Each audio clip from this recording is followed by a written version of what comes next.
This is Allye Doyle and Isak Dinesen here at the Summit League tournament in Sioux Falls yet again. So I'm going to be talking to Isak a little bit about what was going on during this game against, it was NDSU against this SDSU Jackrabbits. So we're going to get into that a little bit.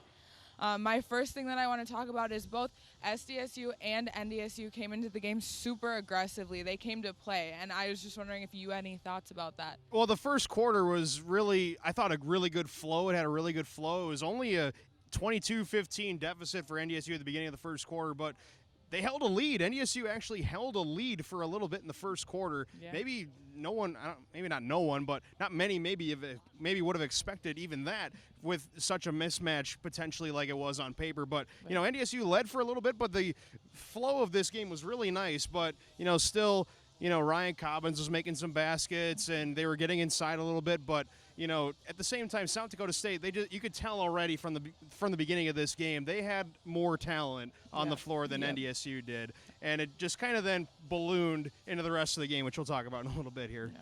Bigger, stronger. Those were some of the words that Jory Collins used to describe the SDSU players. Another question that I'm going to ask you is, during the press conference, Jory Collins talked about how coming out of the second half, the first couple of minutes were really rocky for the NDSU team. They couldn't really get a grasp on things, and they were just letting points fly by them from the SDSU team. So what are your thoughts on that?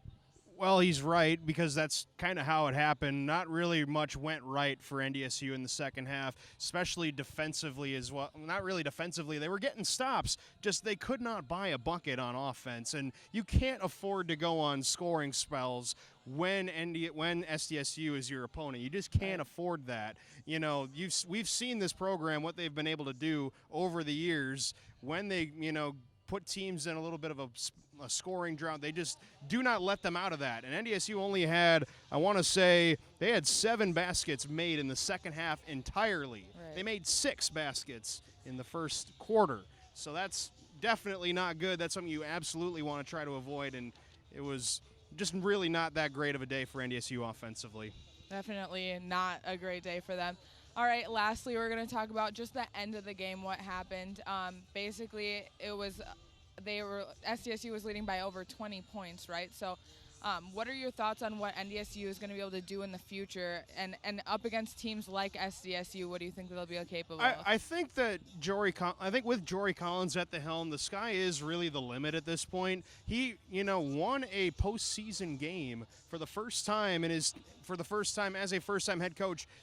NDSU, again, as we mentioned yesterday in our post-game recap, they hadn't even won one postseason game since 2009, and I was in 6th grade in 2009.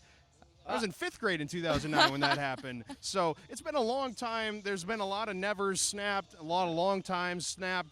Yeah. I think it's at least a good spot to be in, winning a postseason game against Denver, and then, you know, having a double-digit win season. That's going to only mean more as well. And also NDSU, they didn't have some of their best players potentially on the roster. They didn't even have them play. Heaven Hamling and Marie Olson transferred in this year. They're ineligible to play. They should be, I think they should be good players for this program in the future. It'll be a game changer next year. They should be good players for this program in the future. Marie Olson transferred in from SMU, and Michelle Geislerova will be back next year. Emily Dietz will be back next year. Ryan Cobbins has 3 more years in an NDSU uniform. I think the future's looking bright for NDSU women's basketball. Definitely. All right. From here at the Summit League tournament in Sioux Falls, South Dakota, we're saying goodnight, and we'll see you later tonight, actually, for the men's game here at 6 p.m. NDSU versus Oral Roberts. Oral Roberts. Okay, see you then, guys.